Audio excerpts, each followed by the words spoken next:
Faz mais de 20 anos que a Quatro Rodas elege anualmente os melhores carros para você comprar em cada segmento. É o prêmio Melhor Compra, que nesse ano avaliou 29 categorias e centenas de carros.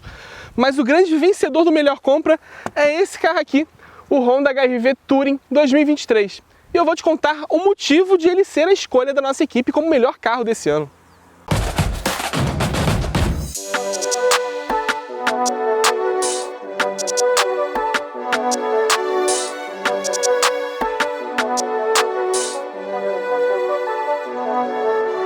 Se você não quer perder nenhum vídeo da Quatro Rodas, se inscreve aqui no canal, clica no sininho para você ser notificado a cada novo vídeo. E se você apontar seu celular para esse QR Code aqui do lado, aí você pode assinar todo o conteúdo da Quatro Rodas. Aí você não vai perder nada mesmo do que acontece no mercado automotivo.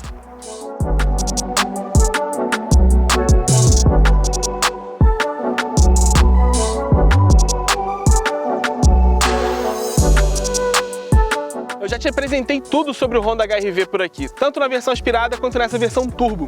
E já na ocasião do lançamento, que foi há exatamente um ano, ele já demonstrava características como bom espaço interno, bom desempenho e o baixo consumo de combustível.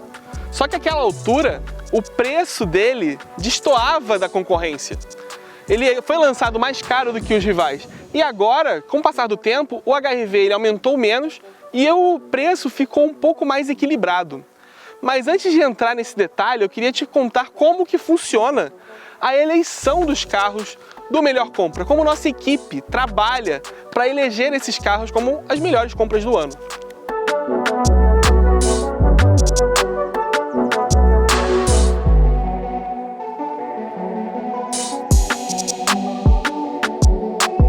Por sinal, o Honda HR-V ganhou em duas categorias no Melhor Compra. O Touring ganha na categoria de SUVs até R$220 mil. E a versão XL, que é a top de linha, com motor 1.5 aspirado de 126 cavalos, vence na categoria até R$170 mil. Então é praticamente uma dobradinha do Honda HR-V. Mas para nós chegarmos no resultado dessas 29 categorias, né, com primeiro, segundo e terceiro lugares, nós primeiro temos que fazer uma grande apuração que envolve até uma reunião de equipe, na verdade duas reuniões. Na primeira, nós já temos uma lista com todos os carros de cada faixa de preço. Ou seja, a gente vai separando o mercado em faixas de preço e cada carro, cada versão, na verdade, que se aplica àquela faixa é considerada.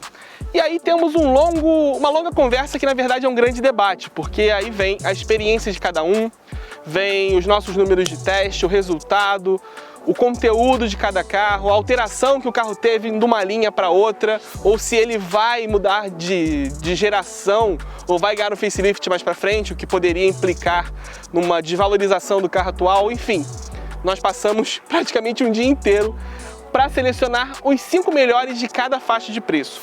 E tendo em mãos esses 5 classificados, aí nós começamos uma longa e tortuosa jornada de apurar preço de revisão, preço da cesta de peças, pegar todas as principais peças trocadas num carro e compilar isso.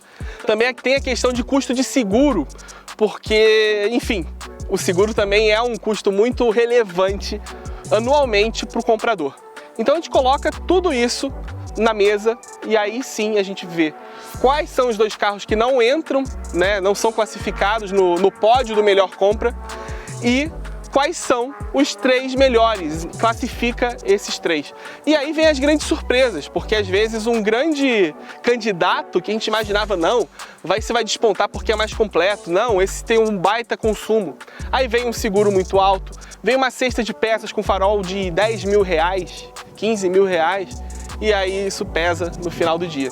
E também tem o caso dos carros compactos com revisão de preço de carro médio, ou o carro que é muito barato, e depois quando você vê o preço da revisão, vê o preço do seguro, fica inviável a compra dele. A gente não pode recomendar isso. Então a gente coloca tudo na balança e lista quais são, de fato, os melhores carros de cada faixa de preço. Então desses nossos conclaves saem os grandes vencedores do Melhor Compra 2023.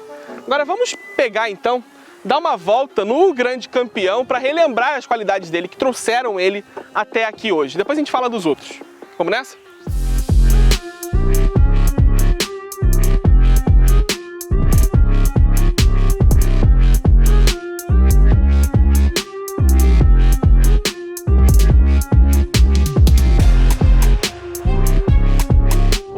HR-V Touring é a melhor compra de 2023 por ele ter conseguido equalizar as qualidades de um carro compacto com SUVs médios. O que eu quero dizer? Ele tem desempenho melhor que os médios, ele tem consumo e custos de propriedade melhor que os médios e o espaço interno dele é equivalente.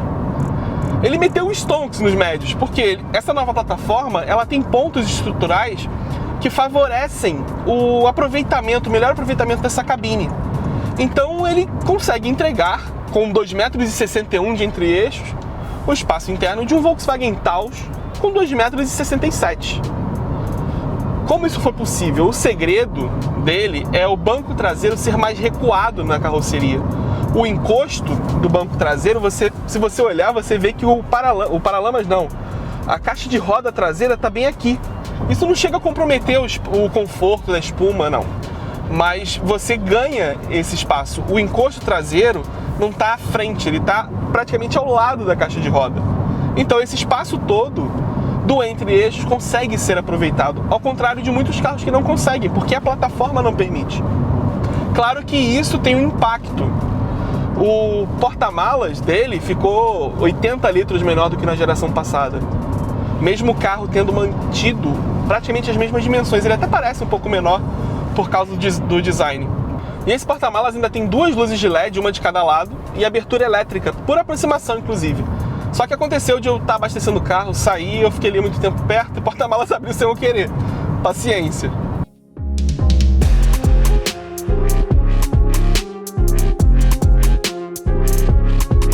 Na geração passada, o Honda HR-V era um carro bom de dirigir. Bom, ok, correto. Agora ele é um carro muito bom.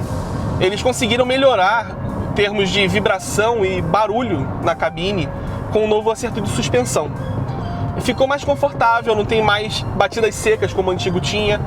O curso da suspensão aumentou, assim como o vão livre da carroceria em relação ao solo também aumentou. Então isso fez uma baita diferença na condução. Tudo bem que a versão Touring, assim como a versão Advance, que é outra versão com motor turbo, eles têm um acerto mais firme de suspensão, barras estabilizadoras mais rígidas, a suspensão é um pouco mais firme, ela termina passando um pouco mais de regularidade do asfalto, mas isso em compensação deixa a dinâmica do carro um pouco mais agradável para quem gosta de uma tocada mais forte. Combina com um motor mais potente, né? Não faria sentido com motor aspirado de 126 cavalos, mas com esse aqui faz.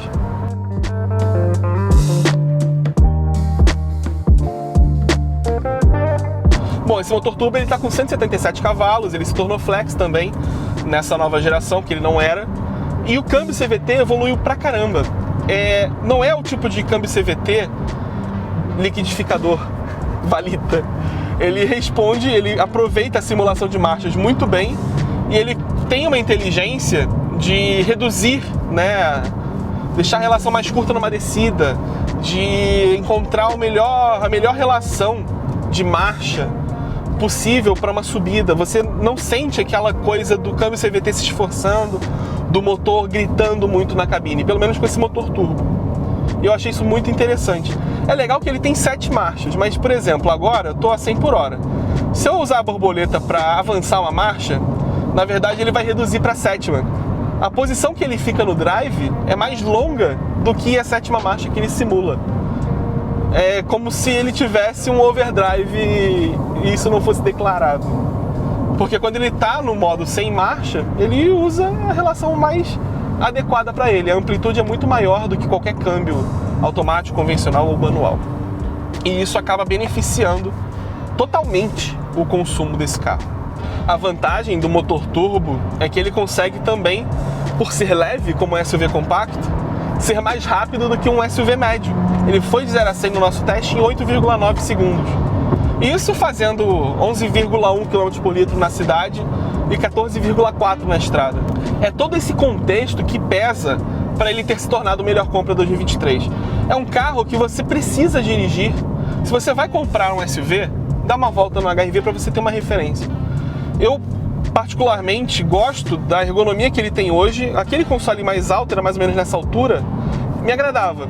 Mas quando ele desceu, ele ganhou um novo compartimento aqui, com carregador de smartphone sem fio, mais outro aqui na frente, acima dele, que permite que você coloque coisas mais acessíveis sem comprometer, né? Sem que sejam coisas que podem piorar ou impedir a recarga do celular ali. Tem a central multimídia, que é feia, né? Ela fica com essa caixa, esse caixote aqui atrás, mas ela é muito rápida e como ela tem os botões aqui acessíveis, não é tão ruim de usar. Inclusive, é muito interessante que ela não parece uma central original, só que ela tem uma integração muito boa com esse quadro de instrumentos que é parcialmente digital. Vamos lá, 60% da tela para a esquerda é digital, só o contagiros não, o velocímetro é analógico e fica ali na dele, você não pode alterar.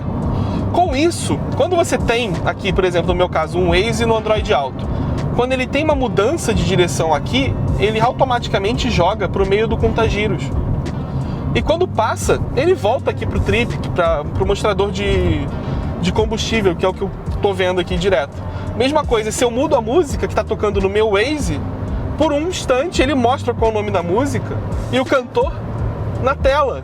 Eu não preciso ficar variando a tela, a imagem do quadro de instrumentos digital para ver essas informações. Está tudo integrado, está funcionando do jeito certo. Ao mesmo tempo que o velocímetro digital está no meio, que o indicador dos assistentes autônomos também está ali no meio, ele consegue mostrar tudo de uma vez só, sem que eu precise ficar mudando de tela. Isso, ao longo do tempo, ao longo da viagem, faz uma baita diferença. Você termina se encontrando com o carro. E ele ainda tem um bom acabamento. Tudo bem, ele não tem um painel emborrachado como um Compass ou como um Corolla Cross, que são os SUVs médios, que estão na mesma faixa de preço dele, aí acima dos 190 mil reais. Mas ele tem essa faixa de vinil, tem também um couro macio aqui em toda essa região, e eu acho que ele cumpre muito bem a função dele. Ele tem um painel da porta emborrachado já, que para mim já é um avanço pelo fato de ele ser, na verdade, um SUV compacto, né? E também em termos de tecnologia, ele tem essa câmera, né, que substitui o monitor de pontos cegos. Eu não gosto dessa solução, mas de toda forma ele tem piloto automático adaptativo, assistente de permanência em faixa, frenagem autônoma de emergência, tem 6 airbags. Em termos de segurança, ele está sempre muito completo. Todas as versões do Honda HR-V, na verdade, tem isso. O que o Touring tem a mais é esse couro mais claro, um bege, o porta-malas com abertura elétrica, o banco do motorista com ajustes elétricos em geral, mas não é um carro perfeito, óbvio. Mas no contexto atual é uma baita compra.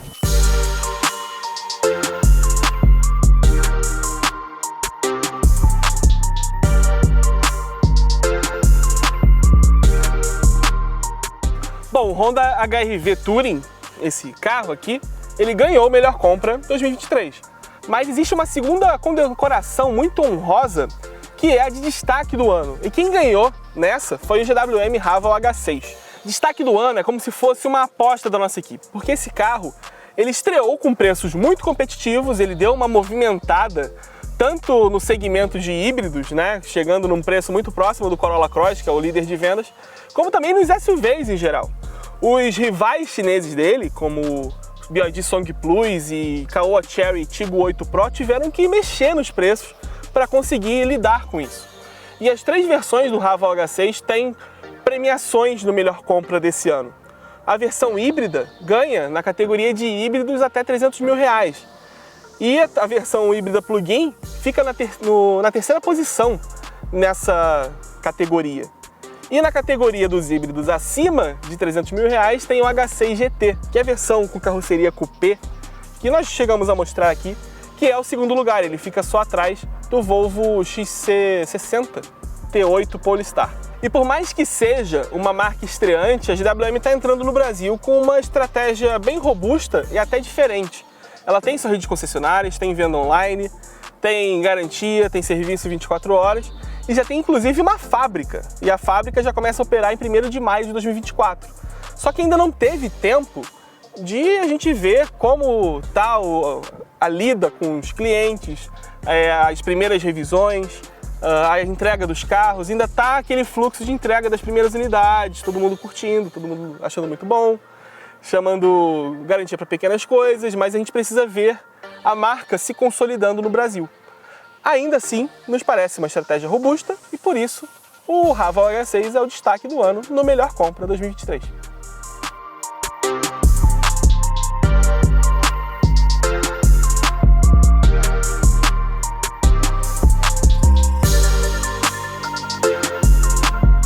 Agora vou falar os campeões das principais categorias do Melhor Compra, aquelas categorias que concentram grande parte das vendas dos carros vendidos no Brasil. Pois bem, para começar, na categoria de carros até R$ 75 mil, quem venceu foi o Citroën C3 Live 1.0, a versão de entrada do C3. E aí na categoria seguinte, de carros até R$ 85 mil, quem venceu foi o Hyundai HB20 1.0 Comfort, que é a versão mais vendida do HB20 no Brasil atualmente. Já na categoria de carros até R$ 100 mil, o campeão é o Toyota Yaris Sedan, na versão XL. E na categoria seguinte, de carros até R$ 120 mil, o campeão foi o Honda City Sedan, na versão EX. É quase um bicampeonato, porque no ano passado a versão que ganhou foi a EXL. Como o preço aumentou, nesse ano quem se destacou foi a versão abaixo dela, que é a EX. É o City mais barato do Brasil hoje. E na categoria de carros até R$ 150 mil, quem ganhou foi o Toyota Corolla na versão GLI, que também é a sua versão de entrada. Essa é praticamente a categoria dos sedãs médios mais básicos do Brasil. Já entre os SUVs, o campeão na categoria até R$ 120 mil foi o Jeep Renegade na versão Sport.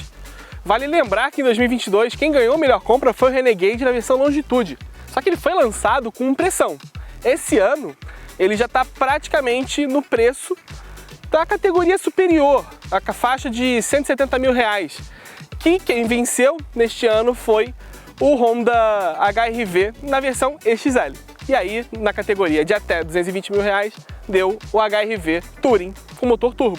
E na categoria do topo da cadeia, né, dos SUVs, até R$ 270 mil, são os mais caros feitos no Brasil, digamos assim, quem venceu foi o Jeep Commander na versão Limited 1.3 Turbo Flex. Entre as picapes, na categoria de picapes compactas e intermediárias até R$ 150 mil, deu nova Chevrolet Montana na versão Premier. E outro lançamento venceu a categoria das picapes médias acima de R$ 250 mil, outra categoria muito representativa no mercado. E foi a Ford Ranger Limited com motor V6, da nova geração. E nesta categoria de picapes grandes, das full size, quem venceu foi a Ram 1500 Classic, a versão mais barata da Ram 1500, que tem preço de picape médio. Agora falando em carros eletrificados, como eu disse anteriormente, o Haval H6 HEV venceu a categoria de carros híbridos até R$ 300 mil.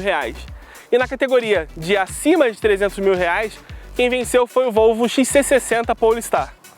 E aí tem a categoria de elétricos. O vencedor na categoria até R$ 300 mil foi o BYD e o OnePlus.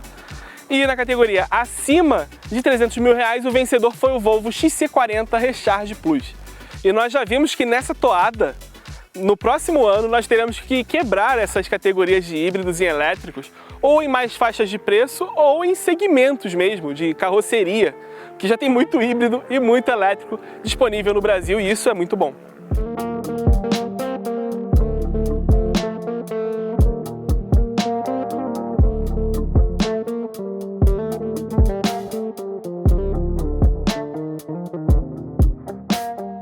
Você confere todas as categorias, todos os campeões, segundo e terceiro lugares e os valores apurados na edição do Melhor Compra da revista e também em nosso site. A revista está aqui, edição de agosto, e é isso.